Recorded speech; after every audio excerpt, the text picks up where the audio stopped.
Hello everyone, we're going to continue learning how to create fill and stroke effects in Photoshop, and welcome to part 2. Okay, the last time we left off, we were exploring all different fill options with our shapes, and now we're going to explore the stroke effect. Okay, let's zoom in here.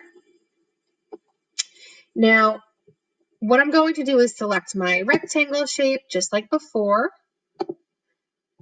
Okay, and instead of selecting fill this time, we're going to click on stroke. So you'll notice that the pop-up window for stroke looks pretty much identical to the fill options, and there's a reason for that. It's because they function the exact same way. Now, when it comes to a stroke, that's really just a fancy word for saying outline or border around a shape. And let's just backtrack 1 second. I'm going to go back to my original layer, the no color fill layer. Remember, when I click on that, it suddenly reappears. This is that layer where it was the no color fill. There was no paint, nothing inside this rectangle. And you could see a thin outline of this rectangle shape. And if this were to print, there would actually be no information on the page. It would actually come out blank. And that's because there's no stroke setting on here, meaning like no border, no thickness to it, no pixels over there. So this time around, we're going to create a border on a shape that has no fill.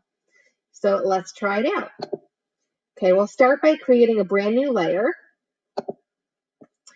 And this time, let me just empty the fill. Okay, so I'm going to draw another rectangle, actually first using the no color fill, because I just want you to see what happens. Okay, so as I mentioned, this is identical to that other layer, the no color fill.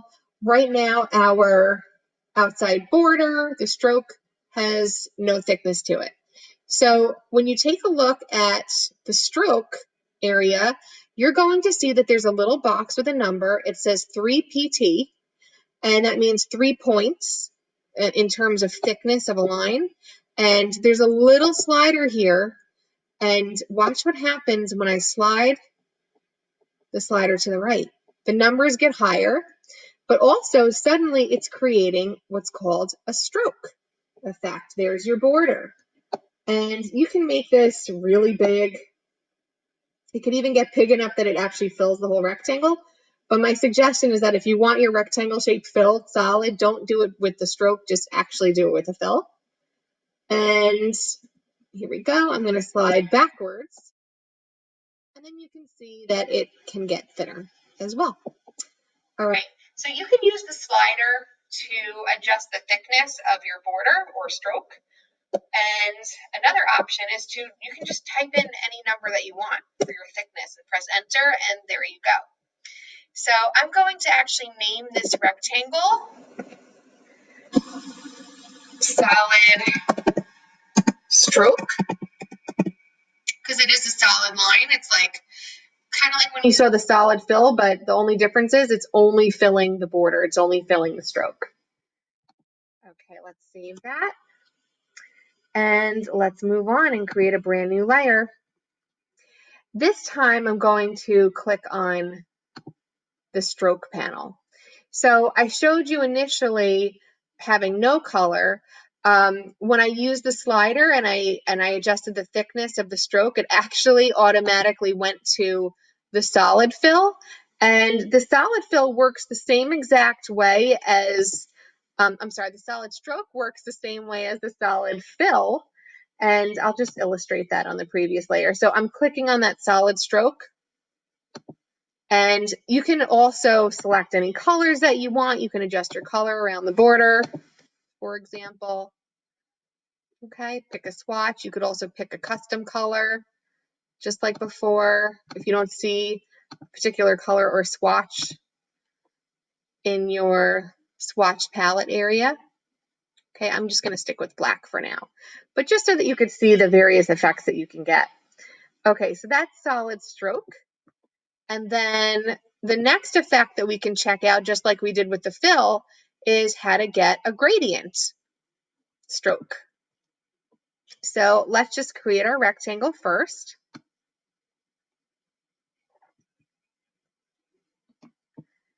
Okay, and you can see that because it's already in the gradient setting, that there's already a gradient border, and it's kind of thin in my opinion. I like to have my gradient borders a little thicker. I think it's a lot more interesting looking, more bold. I'm going to set it at 15. And let's see, we have so many different gradients that we can choose from, right? Just like before, there were so many different presets available to us. We can use our slider and see the other ones as well. And also, just like before, on your color bar, you can also pick and adjust your color swatches, which I'm going to do right now. Oh, I like the look of that. Okay, I think that's a lot of fun. So right there, you have a gradient effect on your stroke. Okay, so let's name this one gradient stroke, and we'll save it right there. Okay, let's create yet another layer. And this time around, I'm actually going to go back to the solid stroke because I do want to show you another option and effect that we can create. So let's make our solid stroke right there. Okay, I'm going to make this a little bigger so we can see better. Okay, and let's see, this time I'm going to pick a more vibrant color. So let's stick with the pink. Okay, so here's another option. If you look to the right of the different, like the point scale where you can resize your border, you're going to notice that there's a solid line with a little triangle. So this is just a really cute, fun option where you can actually turn your stroke border into either a dashed line or even a dotted line. So I'll start with the dashed line just to show you the effect. And right now it's at 15 point size, and it looks a little funny, I think, at that size. It gets very distorted, that dashed line. So I'm going to go and make it a little smaller. And now I'm going to select the dots. And I think it's kind of a similar thing where when it's smaller, it's more appealing looking. It looks a little more normal. And when it's really big, it gets very distorted. I'm going to go back to the dash line. I like that one. Okay, and then I'm going to save it just so that we remember we have that effect.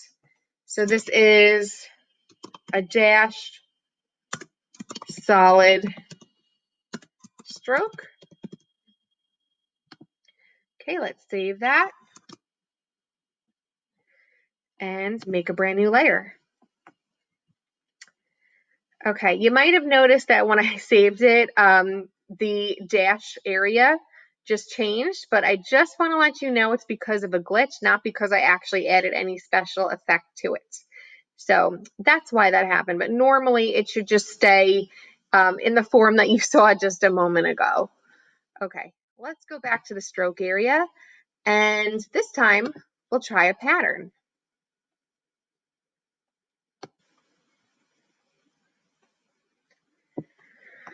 Okay, so I want to make the thickness of this pattern bigger.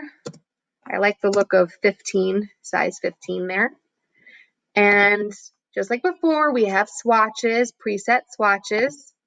And I'm going to play with the scale because I tend to like these swatches, how they look when they're much bigger. Okay, so I'm going to zoom in. I like the look of that, and we'll stick with it. And just so you know, some really cool option that you have when it comes to patterns is eventually when you make your own pattern on Photoshop, you can actually save that pattern into a swatch for later use and use it in future artworks. Like you can fill text with it. It's like the sky's the limit. There's so much you can do. So it's actually really fun and exciting. And, you know, hopefully we'll get a chance to do that going forward together. Okay, let's rename this layer pattern stroke. Let's save it and create another layer.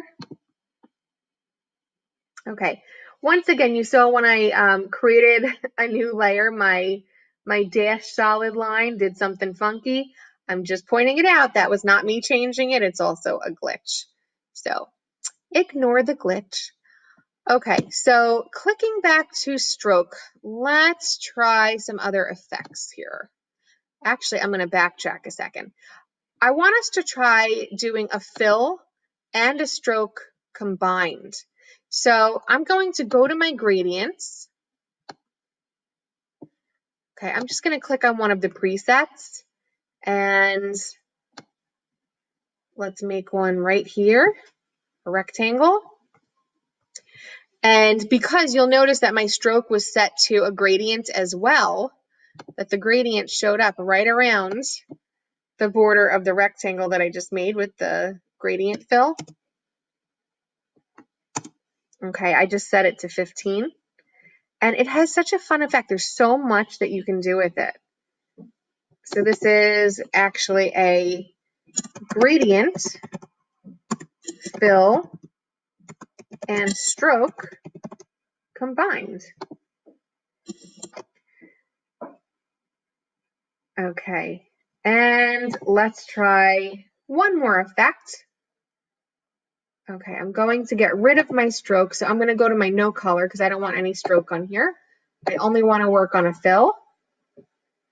And I'm going to put it right next to the other one.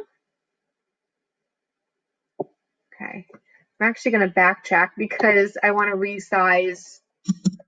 I'm doing Control T to resize this box right here to make it look a little prettier. There we go. Okay, so moving back to my other layer with the solid fill gradient. Or it's actually just a gradient fill. Okay, I'm going to click on this rainbow option because I want to make you aware of the many effects and cool things that you can do when it comes to gradients. So this is a rainbow swatch that we have right here. And if you look underneath our color bar, you're going to see that there's an arrow. Scroll down right over here. And the first one, this is the setting that it's currently on. It's called linear. And when you see the word linear, it's really has the word line in it. And this is the style of gradient, like how it blends the colors. That means that it does it with lines.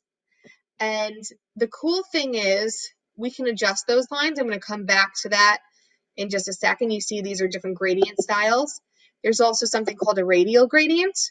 So when you look at a radial gradient, it actually radiates from the middle, from a central point, and works its way out, almost like the sun. This is an angled gradient where it's sort of central, but you could see like it's from an angle. Okay, this one's called reflected. So you'll notice that at the center, this type of gradient is reflected like a mirror image. And then we have diamond. So it's very similar to the radial gradient, but a diamond shape.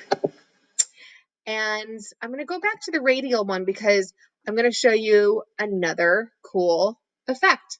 So underneath the different gradient effects, you'll see the word scale. So it's a scale slider, meaning that you can increase the size or decrease the size of your gradient effect. So when I scroll to the right, you can see the gradient effect gets larger. You could zoom in significantly or zoom out. I think that looks even nicer, actually. And if I go back to the linear effect, you'll notice that there's the number 90 to the right of it. That actually tells us, here, I'm just going to zoom out so that you can see this a little better. Okay, so the 90 means 90-degree angle. That's the lines are going in a 90-degree angle.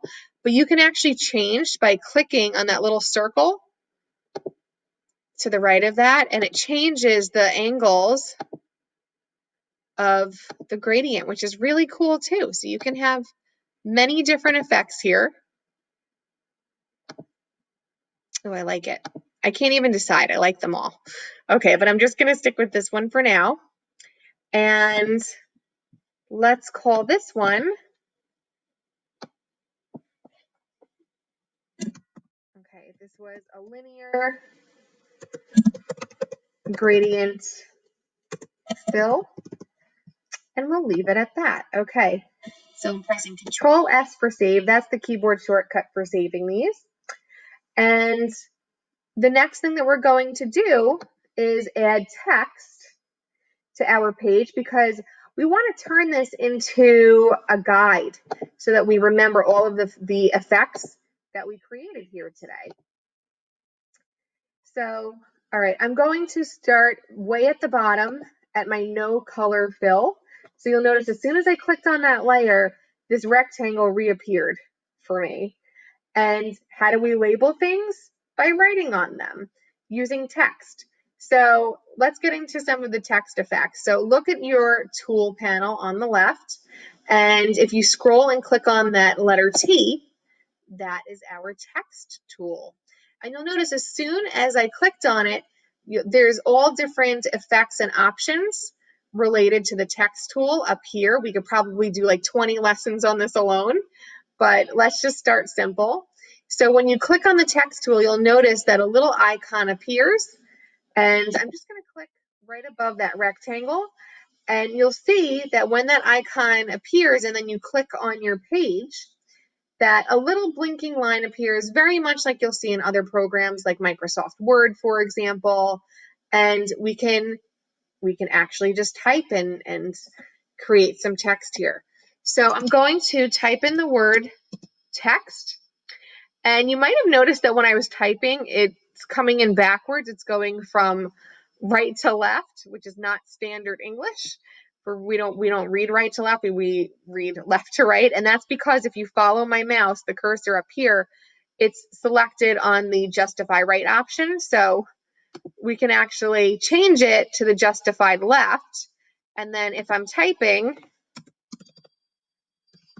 you'll see it's going in the appropriate direction. But this time, I actually want to center my text. So I have an option. If I want to, change the effect here of my text, I can click and highlight just like in a normal Word document. Or you'll notice that as soon as I clicked my text box on the paper, that a brand new text layer appeared. And if you double click on the letter T, the icon on my text layer, it will highlight the whole word.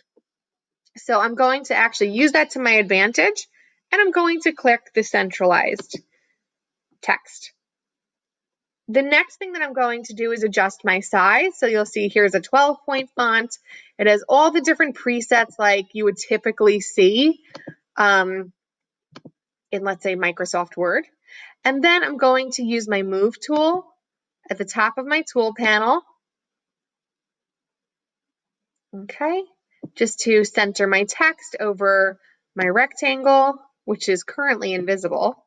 And I'm going to double click on that text layer because I want to actually change the font. And we have so many different font options here. Okay, I'm going to go with Berlin Sans Demi. I just happen to like it. And just like Microsoft Word, you can also choose any point value that like you want any size that you want your text to be. It doesn't have to be one of these presets. So let's say I wanted my size to be 32. I can do that. Okay, there's a lot that can be done. I think I'm going to go with 24 for now.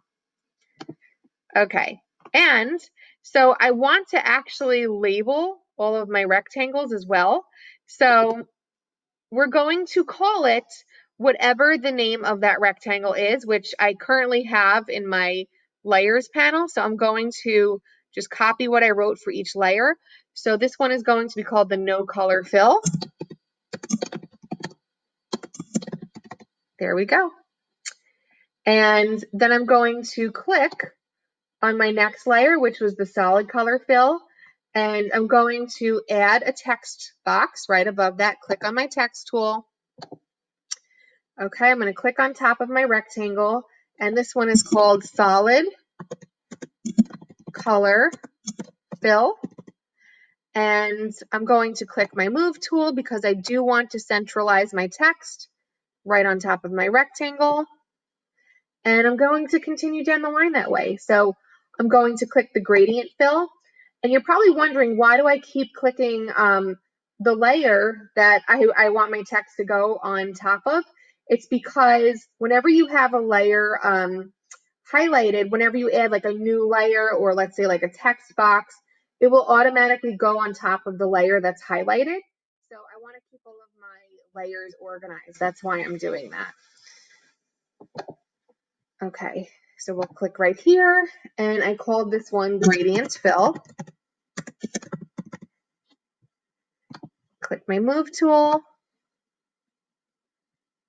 Okay, then I center my text, and I'm going to continue on this way and label all of my rectangles. So that was Gradient Fill. This one is called Color Picker Gradient. Now, you might have noticed that when I was typing, something funky happened right here, and the word gradient got cut off and kind of extended onto the next line. So the easy fix for that is by extending this box out. This is not a resizing box for the rectangle, it's actually a text box. So it affects my text. So I could just stretch that out, and then I can use my Move tool and center it over my rectangle. And if I'm particular, I could always highlight this and maybe make the font a little smaller so that it fits right inside my box. So there we go. That was easy. And then, okay, the next one was a pattern fill.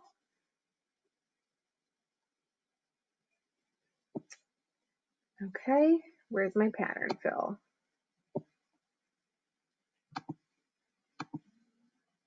Oh. Okay. So it's funny, I'm realizing that when I did my linear gradient, I probably covered over my pattern fill.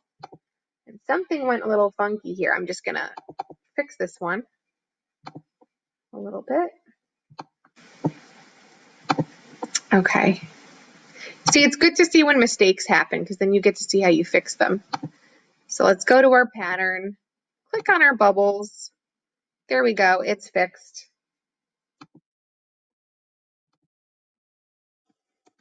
Okay, and let's add some text for it.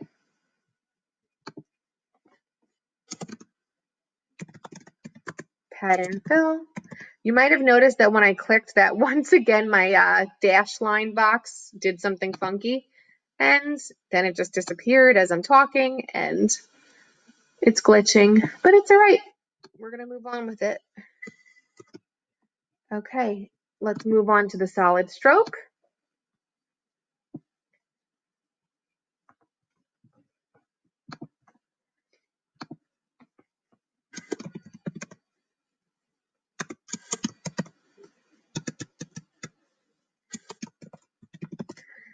Okay, so for the solid stroke, you're probably like, what happened? Where did the text go?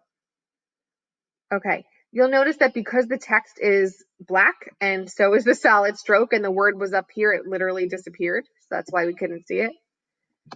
And we just have to edit that a little bit. Okay, I'm going to go back to my 24-point font for this. Use my Move tool and center it a little better. There we go. All right, let's move on to our gradient stroke.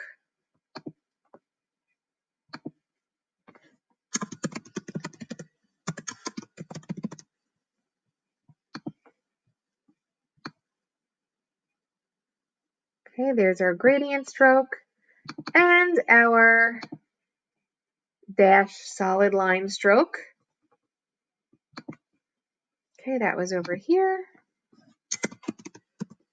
Dash solid stroke. This was our glitchy box. It might come back. It might not. We'll see. Okay. And then we have the pattern stroke.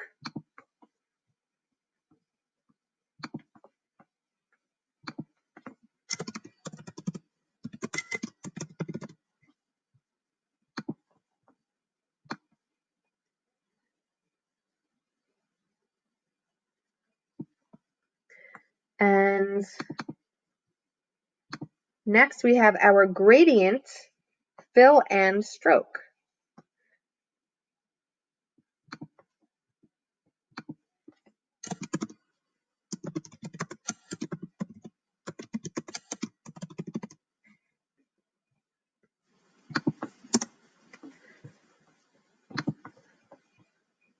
Okay, let's center that. Okay, that's looking good. Okay, let's save our work here. And just so you know, there's so many options with text. Like I could also double click and highlight my text and go to my color picker tool and completely change the color of the text. Here, let's click off on that so you can see. See, like I made it pink. And I can also change it back to the black if I wanted to, or any color for that matter. I'm just changing it back for consistency. And before, you see like where my linear gradient fill is? I guess I ran out of room because I didn't realize my other one disappeared, but that's all right. I'm just going to turn that one off for now, but just to acknowledge it, that was the linear gradient fill. Okay, and we're going to do one other thing with our text, and that is to put a nice title on our page. And we will call it Fill and Stroke Effects in Photoshop. Okay, let's center this on our page. That looks quite lovely. I'm going to double click it because it's a title. I want it to stand out a little more. Let's make it a bigger font.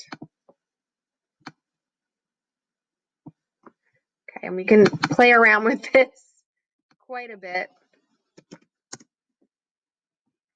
Okay. And there we go. So I'm just going to zoom out. I'm going to save this. And now we have a nice tutorial and a beautiful guide to work from. So in the future, as we're creating some more artworks, we have a whole page of different effects that we can work with. All right, I hope that you enjoyed learning all about the fill and stroke effects in Photoshop today. And I look forward to seeing all of your creations that you make with these effects.